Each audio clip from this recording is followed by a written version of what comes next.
Previously on Chop Cut Rebuild. It's no better than when I left it. It might be a little worse. Is that right? Sometimes you got to wreck it to fix it, right? Well, I think the wreck it part was taken care of. I would agree. Game plan for the day was to get the frame rails here, get them cleaned up, get them stripped, ready to go to the blaster so they'd be blasted and primed and ready to be put into the car. Wesley, do you want to do this or supervise this? Well, I'll do this one because it's got more stuff to come off, and I'll supervise you do it now. Chop Cut Rebuild came to the Daytona campus. We put a program together where we were going to build a custom van, and we thought, boy, this is a perfect opportunity to include our Daytona campus. So we came up with the idea of building a custom chopper from the same period. They wanted to build an old school bike, something period from the late 60s, early 70s. So we come up with having an old Ironhead Sportster. The first thing that we did today was that we put the cowl on the Camaro, and then we put the cowl side panels on the Camaro. I got to see detailed how a lot of our parts fit and exactly how they fit together. Go ahead, see. You do yours, and then I'll do mine, and then Mike can judge how much better yours is. I think it was a tie between the two of them in the welding contest.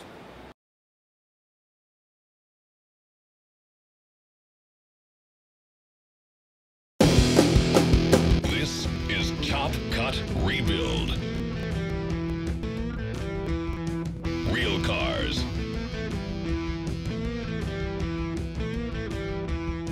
Real techs.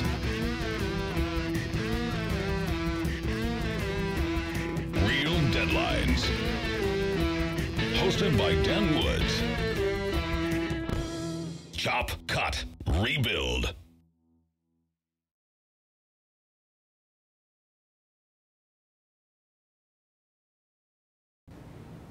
Wyotek's Daytona campus specializes in motorcycles and recreational vehicles. They're not really equipped to handle body work that's done on traditional four-wheel vehicles.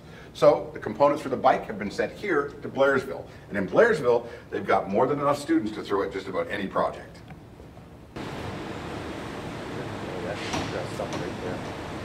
Morning, guys. Morning, Dan. How are you? I'm good. How you doing? Good. Good to see you. I am Paul Dominic. I'm the electives coordinator for the Wyotek Blairsville campus. So is this our motorcycle team? This is our motorcycle team. Nice. Motorcycle parts arrived yesterday from our Daytona campus. They're building a retro 70s style chopper.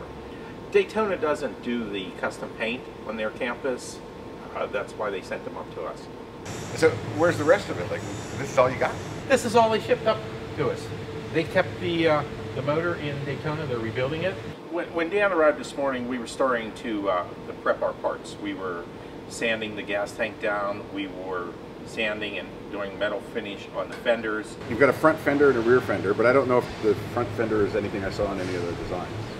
They sent up the front fender. We're going to prep it, paint it, and then they can install it and see what it looks like on the bike. Okay. And we could either go with the front fender or without the front fender. All right, so what can I help with?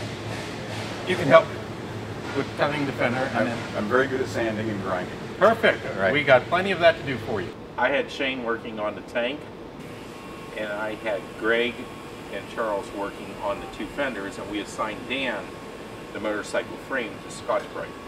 My name is Shane Sparks, and I'm originally from Richmond, Kentucky. It's pretty obvious that the tank had been painted many times before this, so we had that working against us. What we used on the tank was a 320 grit on a DA sander, and we just used that to kind of knock down the surface to get it ready for paint and to smooth everything out really well. The fenders we trimmed and kind of put a little radius on them so that they just weren't squared off. Kind of gave them a little retro look to them, and then we had to metal finish them down to remove any rust that was on them. Dan's very good at maybe getting someone else to do some work for him. There's two guys there doing that, and there's one guy there and he's got a power tool, and I'm here by myself with this big thing. Hey, you got a second? So, this Scotch-Brite stuff, would you try and do it like you're doing body work, or you try and do that hash thing? No, you don't have to. Just basically just using the Scotch-Brite to put a little bit of tooth in there. On the front part, how would you do? Would you do that differently than this flat surface? It's all pretty much exactly the same. Just working the pad around on the substrate. Okay, I see. That's good. Brilliant. Hey, hang on a second. I'll be right back. I'll be right back. So in school, they don't really teach them enough about what I call EBD works, which is everyone but Dan. After we got all the components prepped for paint, we moved them over to the paint booth. Alright guys, we're going to use MIG wire here to hang up these parts. My name is Brian Swola. I'm an instructor at Blairsville Wyotech. So we have 3 mounting points on the frame, and we'll have 2 mounting points on the fenders here. Definitely better to hang something, that way we can get a full 360-degree angle around the spray. I chose the 035 MIG wire for most of the parts just because of the heavier steel construction, especially with the frame itself. I selected Shane to do the primer work. Shane has been through the street rod program and did a very good job. Shane was actually won my custom paint competition that I do here on campus. Well, I knew I wanted to take street rod, the course, and that really turned me on to the custom paint side. I really hope they give me the opportunity to maybe airbrush on the van or the motorcycle. Hey, y'all done? Yep. How'd you do? Came out pretty good. Nice, tank looks good. Beautiful. So what kind of primer is this? It's a primer sealer. It just goes on underneath the base coat to make sure, to keep the bare metal away from the elements.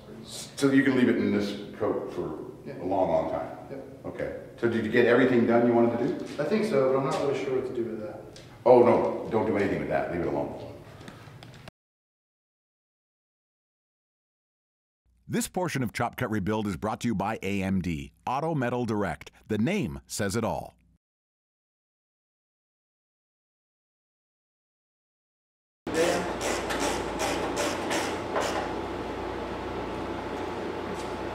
Quite a good selection of safety glasses I had. Oh, this is on. Okay. That looks good. It's done. Yeah. My name is Randy Irwin, and I'm one of the co-owners at Real Deal Steel in Sanford, Florida. What do you do for a reference point here? What do you do? You'll just throw the door open. We actually have a no tell us the order to try to be. Right. And we adjust the doors in front of the rock and I'm on the bottom. My name is Mike Vineyard. I work at Real Deal Steel in Sanford, Florida, and I assemble the Camaro bodies. So then once that's on, you're basing that on the gap of the rocker, right? Correct. Then you build the rest off of this gap here? Yes. Good. So what can I help you with now? Other side? Other door. All right. Today we planned on skinning the outer car, installing the doors, the quarter panels, the roof skin, the back glass panel, and the taillight panel. First thing we did when Dan got here was we hung the left and right outer doors. To hang the doors on the car, we first bolt the door hinges to the doors, then we hang the doors off of the cowl, and then we rough the doors into matching up with the outer rocker. We like to roughen the doors first. We can make sure we have a decent gap to start off with. So we'll move on to the quarters and roof skin. Everything will line up pretty decent. Okay. I think those hinges will work better than my hinges. What's next? Next. Now we get to the quarters. Okay. Get a quarter. The proper gap on the Camaro is a 1/4 inch along the bottom of the door, between the rocker and the door, and then between the door and quarter, 3/16 of an inch. That's what everybody looks at when they walk up to a car, is the door gap, quarter gap, hood gap, and all that. So gaps have got to be a big point. After we had the doors installed, we started moving on to the quarters so we can get them in place, so we can glue them, and then move on to the roof skin. So you've got this prepped already? Yes. Okay. Nice to know you worked late last night. Somebody has to. Yeah, somebody does. We're going to put this 2-part epoxy down here. Quarters and roof skin now get 3 steps. They get the epoxy, the glue on, MIG welding, and spot welding both together. That's exactly 3. Okay. Don't do anything more than that. No.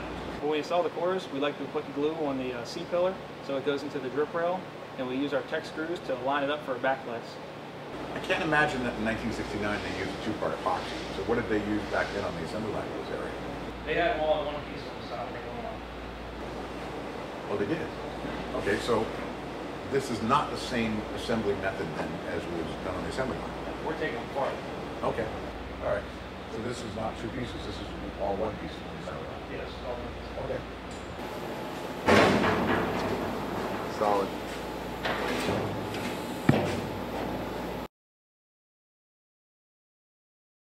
So you just got that held on now by the screws at the front? Yes. So only the front of the panel is holding this up? Correct. So is this the point where you tell the new guys you'll be right back and can you go to lunch? Yeah. You leave me hanging on to this? Oh, yeah. We use a number 8 tech screw to hold the sheet metal in place. They'll stay in until we've completely welded the car, whether it's MIG welded or spot welded. Those screws stay in, then nothing moves. The panels we're getting now from AMD really fit nice with the factory 18 gauge steel, we can really push and pull on them and get them where we want them to be. Okay, 22. 22. We can drag the welder over. Oh. And we'll weld here first. Okay. Dan had a rough start today. Maybe it was his helmet, maybe the batteries are running low, but he got 2 out of the 5 pretty good. Not so great. Man, that's not good. Dan gave up after he looked at his other 3 welds, and he handed me the torch so I can go after it and try to clean them up for him. What do you think? You want to touch that? Sure. Don't touch that one or that one. Those are perfect. It's the other 3. The other 3?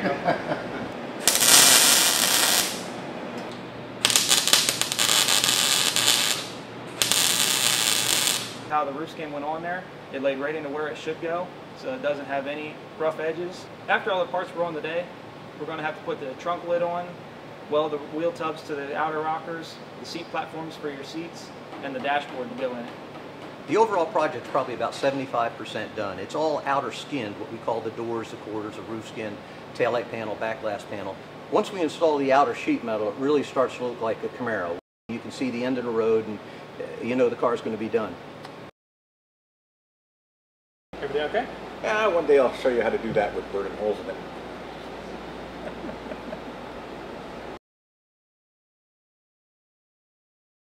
This portion of Chop Cut Rebuild is presented by Wyotech. Make your passion your career. Turn pro at Wyotech.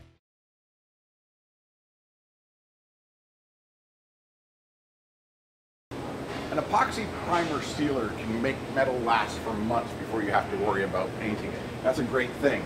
However, we only have days to turn the bike metal around.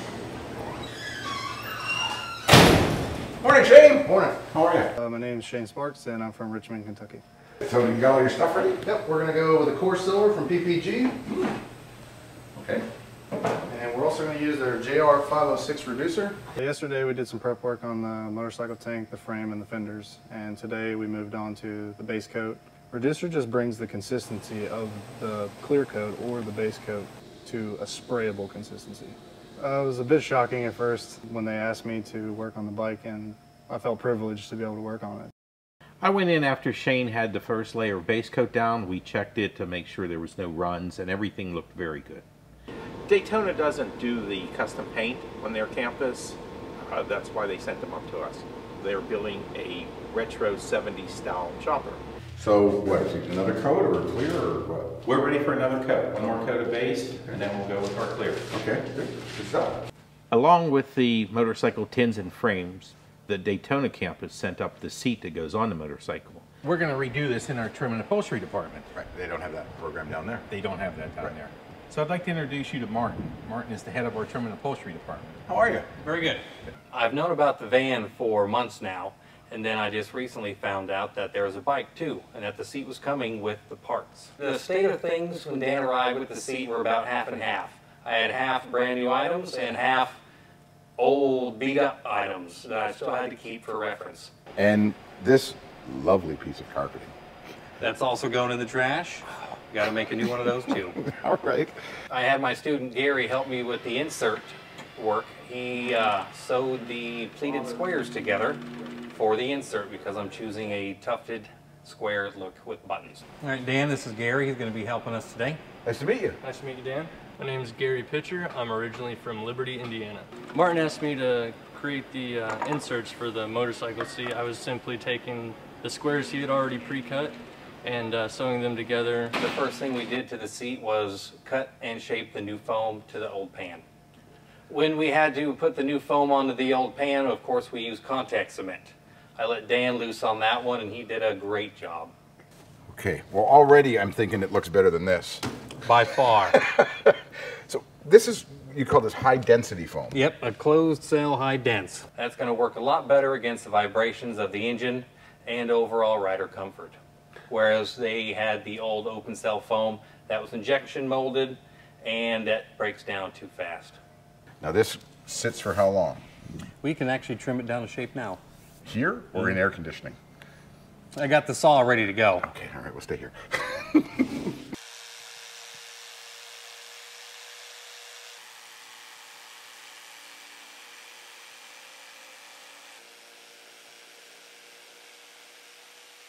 Once we had the new foam glued to the pan, it was time for patterning. The material I've chosen is a silver vinyl and a black vinyl. Vinyl has a much longer lifespan when it's exposed to the elements. All right, so that's a lot of labor that you still have to do. Correct. But you'll probably have that turned around in an hour or two. I'd say 30 minutes. Okay, yeah, I'll see how they're doing with the bikes. Okay, Yeah. I'll be here. The graphics we chose for the tank is the WyoTech 50th anniversary. We cut it out as a stencil with a vinyl lettering machine. And that way we apply the vinyl lettering onto the tank, and then we'll mask off the rest of the tank so we do not get any overspray. So everything is painted now, right, Shane? Yep. And it's what, 2 coats of base, clear? 2 coats of base, 2 coats of clear. Okay.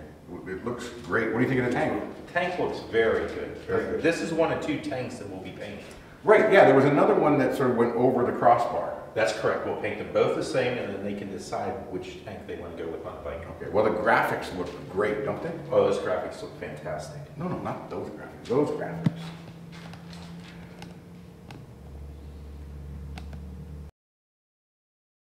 You're watching Chop Cut Rebuild.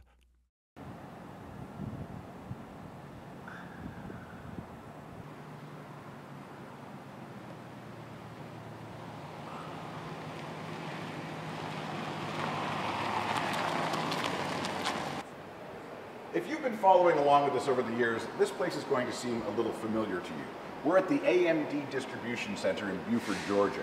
We've taken parts from here for Novas, Chevelles, Chargers, Challengers, Cudas, even trucks. But in all that time, we've never really asked them about the origins of the parts, what they've done to decide what part to make available to you when you need a restoration.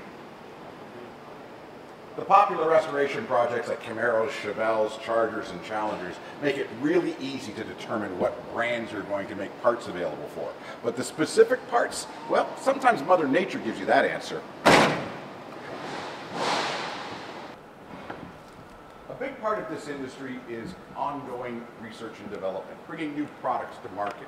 And a company that does more than just make fenders for you is really the company you're going to want to deal with. The brackets behind those fenders are vital, right, Aaron? That's right. How you doing? Good. My name's Aaron Hopkins. I work at Automail Direct, and I'm our technical service rep. What do you got here? This is the back glass for our Daytona project. I'm just kind of going over it, making sure we have the right date code before we send it out to the plug manufacturer. So you're making a glass for a vehicle that only had 503 or 505 made in total. That's right. And you're date coding it. Correct. This is the only piece of glass we date code because of the rarity of the car. When Dan dropped by today, the plan was to pull all the parts for the Daytona, take a look at the warehouse, and talk a little bit about development.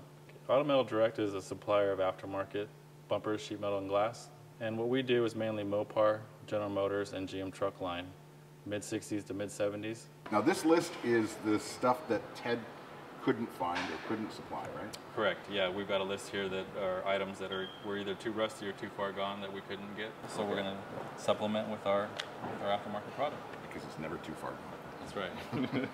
When Dan showed up today, I was inspecting the rear glass for the Daytona, and this is a really special piece of glass. No one in the industry has made anything like this. It's a limited run of the car, so we don't plan on selling a ton of this glass, but it is available for those consumers out there. Oh, we're definitely in the hood now, huh? Most definitely. Hoods and roofs and fenders. So these are big ticket items, right? The main reason why people are going to come in here and buy a part from us to replace their existing part is corrosion. You know, you're dealing with 30, 40-year-old cars. Rust and steel go hand in hand. And bad drivers help. Fenders and bumpers, definitely. So you got your own little mini salvage yard here? Yeah, sometimes you got to wreck stuff to make it right, you know. So Dan and I were looking at some pieces we're developing currently. When we develop a piece here at Automail Direct, we try to find the best possible example. That way we get the best possible part. Actually, this was went over as the original sample, and what we've done here is we've got our first prototype. Have you ever bought a car just to get one part? Definitely. Really? Yes. Sometimes you go search, and the only car you can find, you have to buy the entire vehicle just to get a quarter panel. That must hurt sometimes. When Automail Direct develops a piece, and we take it to the foundry to create the tooling, we'll get a prototype back. Sometimes we'll send it back 3 different times to make the corrections that we need to produce that high quality part. But we've got a good manufacturer that works with us to make those changes happen so that when we do go into production, we know we're producing the highest quality part. All right, now is this our Daytona order? This is our pile. We got two pallets full right here. This is a lot. The car needs a lot. You know, I look at a part like this and I say, this is really a demonstration of the commitment you guys have to helping people get the car completely restored. Definitely. A lot of development went into this piece, a lot of test fitting. You're way into the car if you're going to fit this entire piece, but when you've got a car that's completely wasted or crashed, you're going to need that piece. Most guys are just ecstatic when they get our pieces because they're looking at a brand new piece of metal that matches the OE. I wasn't planning on this much, but I think we can fit it all in the truck. So we had a couple pallets of parts there, about 60 pieces or so.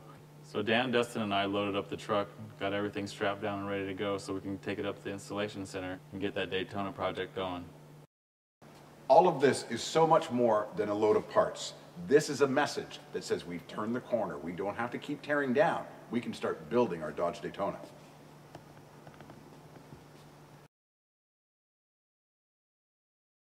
On the next Chop, Cut, Rebuild. What's the front and what's the back right here? That's the front of it, Yeah. front of the car and back. And these rails were cleaned up the other day and they're all ready to go. First thing we did when we got started was got the frame rails and the torsion bar cross member into position. So once we had located the front frame rails and the cross member, we moved to the back of the car to locate the rear frame rails. That way we had the bones of the car together. So today when Dan came in, we was getting ready to put the front end on the bike. And with it being a Springer and as long as it is, it's just a heavy, awkward piece of the bike to put on. From the concept we have now, we was going 70s and it's straight 70s. Not my time period, but it looks good. We made sure that we made our fixtures to go in these cars so that when we go to take them apart, they can go out piece by piece so we don't do any damage to any of the car that's already been done. The way we pick up a Camaro is by bolting eye bolts to the rear seatbelt mounts and the front seatbelt mounts and the rockers.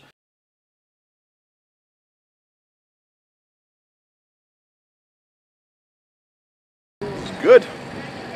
It helped me stay focused. With Gear 49, it really has helped my focus on the track. I'm able to see clear. I call it HD vision. First place, baby.